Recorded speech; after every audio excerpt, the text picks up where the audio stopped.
আমি 5 বছরের বন্ধুত্ব 1 মিনিটে নষ্ট করে দিতে পারি। যাদের দূর তার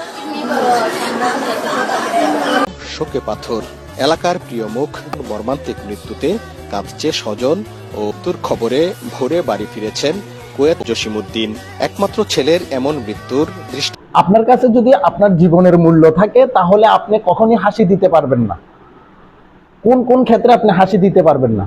যেমন ধরেন, গার্লফ্রেন্ড নামক চোতমারানি যখন দেখবেন আপনার সামনে দিয়ে আসে, আপনি যদি বন্ধু বান্ধবের সাথে হাসতেও থাকেন, তখনও যদি আপনার জীবনের মায়া থাকে, হাসি বন্ধ করে দিতে হবে।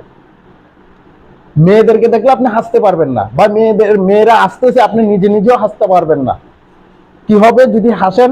তখন ওই গার্লফ্রেন্ড নামক সুতমারানি গুলা কি করবে জানেন? তাদের বয়ফ্রেন্ড নামক সন্ত্রাসী গুলাকে দিয়ে আপনাকে চিরতরে শেষ করে দিবে, আপনাকে হত্যা করবে। তো কাছে মেয়েদেরকে দিয়ে দেখে হাসবেন না। প্রাইম ইউনিভার্সিটির ছেলেটা পারভেজের কথা বলতেছিলাম। পারভেজ বন্ধুদেরকে নিয়ে দাঁড়িয়ে দাঁড়িয়ে সিঙ্গারা খাচ্ছিল আর বন্ধুদের সাথে হাসাহাসি করতেছিল। এই দিক দিয়ে যাচ্ছিল দুই সুতমারানি, গার্লফ্রেন্ড নামক সুতমারানি, প্রাইম ইউনিভার্সিটির এই সুতমারানি। এগুলা এই দুইটা মানে তাদের হাসি দেখে বুঝলো যে তাদের দুইটা নটিকে দেখে আসছে। তারপরে সে কি করলো? প্রাইম ইউনিভার্সিটিতে গেল। ইউনিভার্সিটিতে গিয়ে প্রক্টরকে বিচার দিল। প্রক্টর বিচার করলো। সে বলল, স্যার আমি কাউকে কিছু বলি নাই, আমি জাস্ট সিঙ্গারা খাচ্ছিলাম আর আমার বন্ধুদের সাথে হাসতেছিলাম, আমি ওনাদেরকে দেখেও হাসি নাই। তারপরে এই দুইটা সুতমারানির কাছে মাপ চেয়েছে। মাপ চাওয়ার পরে তাদের কি হয় নাই? রাগ কন্ট্রোল বা রাগ কমে নাই। কি করলো? গার্লফ্রেন্ড বয়ফ্রেন্ড নামক সুতমারানির ভূত সন্ত্রাসীরে ফোন করলো। ওই বয়ফ্রেন্ড দুইটা জাউরা, বয়ফ্রেন্ড দুইটা আরো জাউরা কিছু নিয়ে আসলো। নিয়ে আসি মানে প্রক্টরের ক্লাসরুমের মধ্যেই পারভেজকে চিরতরে শেষ করে দিল। এই যে অবস্থা, এখন কি হবে জানেন? এখন আমাদের প্রশাসন সিসি ক্যামেরা দিয়ে কোন কোন ছেলেটা হত্যা করছে ওই ছেলেগুলাকে কি করবে? গ্রেফতার করবে। কিন্তু যে সুতমারানি সন্ত্রাসী গুলাকে ভাড়া করে আনলো, ওই দুই সুতমারানিকে কিছু করবে না।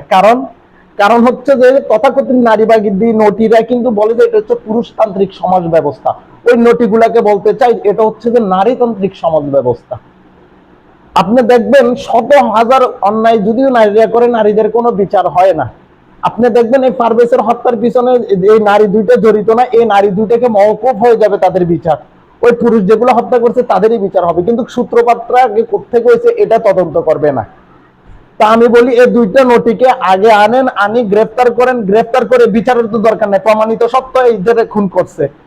কি করতে হবে? এই দুইটা নটিকে আগে পাবলিকের সামনে কি ফাঁসি এনশিওর করতে হবে। আর যদি বলেন যে না আমরা মেয়েদেরকে নারীদেরকে পারবো না, তাইলে যদি ভবিষ্যতে যদি বলেন নারী পুরুষ সমান অধিকার সম অধিকার দিতে হবে, তাহলে আপনাদের সেটা ভেঙে দিব নারীবাদী নটিরা।